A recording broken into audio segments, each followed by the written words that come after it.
Welcome to Lollapalooza. I'm Lauren, and joining me, they've amassed over 400 million streams online, returning to Lollapalooza for the second time.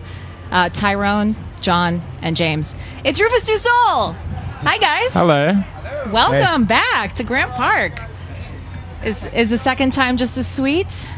Yeah, we just got in a couple of days ago, so we've had a bit of time to acclimatise, and everyone's in such a good mood here, so you can't beat that right now. The weather is definitely better this time as well. Last time it was pouring rain during our set, and now it's like complete summer vibes. I gotta tell you, I've had a revelation lately that Chicagoans are actually truly nice people.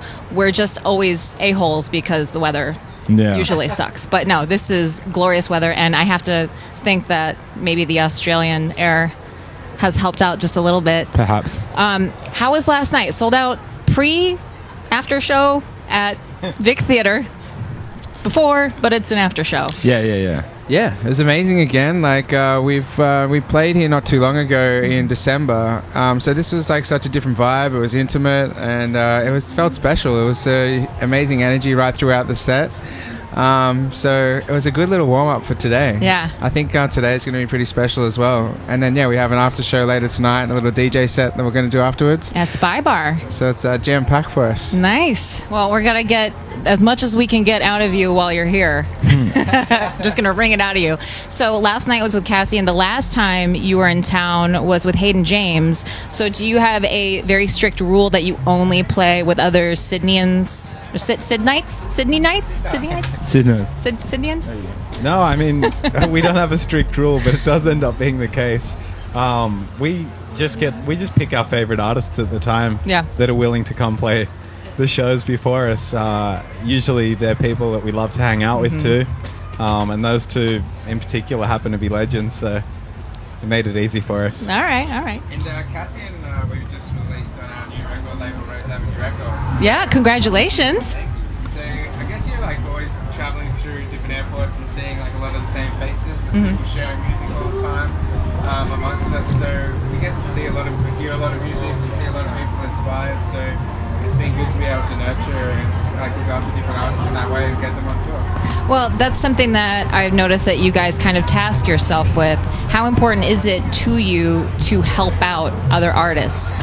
It feels really important because I think when we had those opportunities, or even the fact that we sometimes didn't have those opportunities when we were coming up, we recognize how special and huge that can be for an artist to get the co-sign of a bigger artist, and even just to be able to support a band and be put in front of the people who are like-minded fans. And we really enjoy being able to curate that and help out. Odessa did that for us over here. We they supported us in Australia at two like big Sydney shows for us, and then they returned the favor and we played with them. I don't know, it was like 7 shows throughout North America, and it was such a good platform to get to play in front of their crowd, and they already had such a substantial like fan base that we got to play in front of, and that was a huge stepping stone one part of the stepping stone in us being where we are right now. So if we can do that for other artists, that's huge. Well, and I think talent recognizes talent, so you guys certainly are. Just put out album number 3, Solace, which, so the first album was recorded in Australia, second in Berlin, this one in LA. And there was a shaman involved? The infamous shaman. Self-proclaimed. Self-proclaimed. But a legend. Wait, was it like some homeless guy that was like, I'll totally hook you guys up? No, it was like a friend of ours. We basically, Rose Avenue Records is named after the house where we recorded the third record, Solace. It was on Rose Avenue. We had this sick little house. We were all living together. It's kind of like a Brady Bunch situation. Our manager was there, all our girlfriends at the time.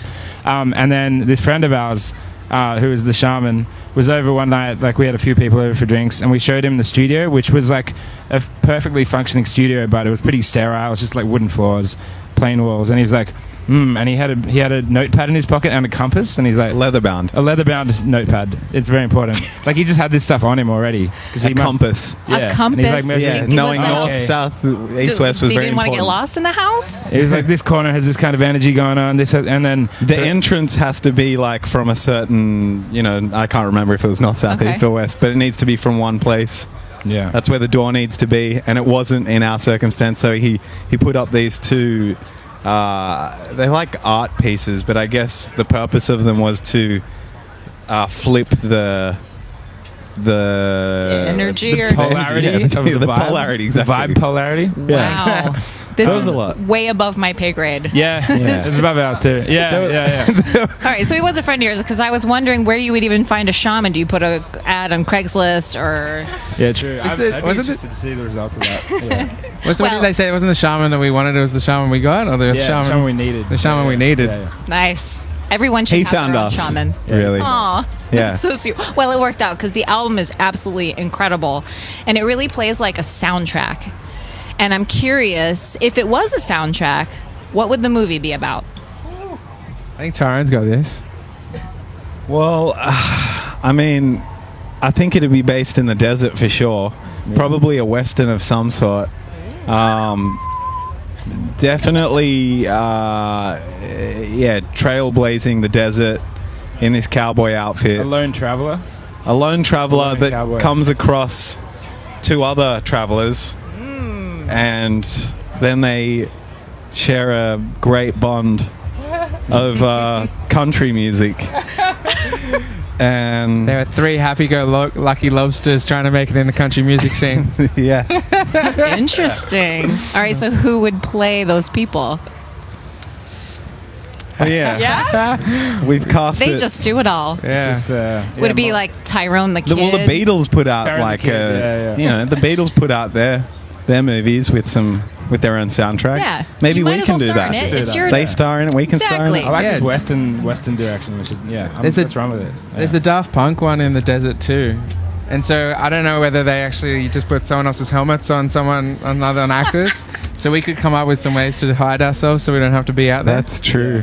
So no one would know if it was really you. or They your really stunt did good double. with that. that are our faces. Yeah. You know what I mean? You should have stunt doubles on a regular basis, anyways. Just in case. Yeah. Thank you. Yeah. Thank you. Yeah. We've been fighting for this for a while. Yeah. I'll get management on it. Yes.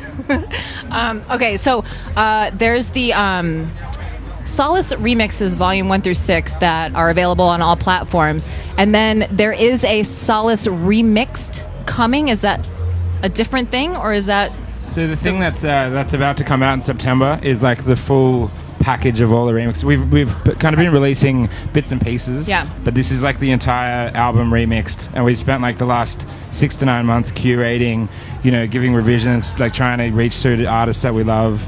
And some artists have reached out to us. Yeah. So it's been a really sick experience, like putting that all together, and it's finally the final thing is in formation, The main difference is, I guess, the movie plot line that would come out of that record. It'd definitely be based in the ocean as opposed to the desert. Oh yes. Would it be underwater? Ah, yes. There you go. No, you already did that one, right? Yeah. So this is a 360 maybe it's an film? outer space cowboy sort of situation. There we go. You know what I mean? Muse have probably done that. That sounds really Muse-esque. He Yeah. found water on a planet in space. That's it. There we go. He That's found the tie-in. solace. So there is this 360 film that was debuted at Coachella that is coming. Are we going to be able to watch it too, or? Yeah, I think that it's going to go up online, and there's going to be a way for you to watch it in 360 as far as I'm aware. But we sort of created an atmospheric start to it all, and some way that it can be looped sort of seamlessly. And we went and watched it on the first night before Coachella opened. In this huge dome, you'll sort of lie back and watch this huge sort of animation, and yeah, it puts you in a space, I guess, that makes you vulnerable, and you're just sort of watching the underwater in fluid mode. How did each of you feel in that moment, watching that in that environment? Well, I actually remember then 2 nights later, after the festival was opened, we went back in with like bandanas on, so we were in disguise, and sat in there with like all of the festival goers. And that was a really special experience, because then just hearing people react to this thing and like the way it undulates and all the, the different segments and parts of the songs. At the end there was this huge applause. People were just like woo, and that was, I don't know. It was like a tear-jerking moment. It was very special. Well, I'm so excited. I had like FOMO just hearing that. Yeah. Oh, Coachella gets it. Maybe Lollapalooza will too. I heard that you do have a new live show, so I'm very excited to see that hitting the Bud Light stage at 6:30 here. Spy Bar DJ set tonight. Thank you so much for spending some time with us. Rüfüs Du Sol. Thank you so much.